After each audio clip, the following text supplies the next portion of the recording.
This system will mean that they will be fairly independent throughout the whole year, so potentially saving them $20,000 a year or more. Hi guys, Eddy May here from NRG Solar. I'm here today at Pete and Karen's house at Somerton Park.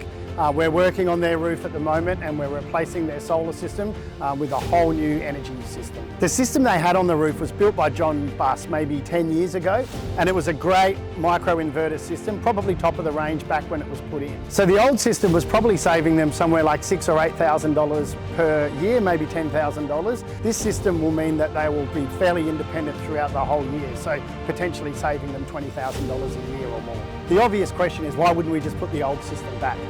Well, in the last 10 years, panels have doubled in their ability to produce power. So those panels that we took off were probably 250 watt panels. We're replacing them with 500 watt panels. So effectively, we're using the same amount of real estate on the roof, but the system is double the generation. Every part of this system is run and controlled by Enphase. It's all on the Enphase ecosystem and on the app that you see. And it has very long warranties, so it's super important that we get to see this data from the system, but it's also so user-friendly for the customer as well. But what we've done here is we've matched the needs of our customer. And it's really important that we do that. Like, when you're investing so much money in your home, you want to make sure that you've got a solar system that matches that performance, and not just aesthetically, but also in the long run as well.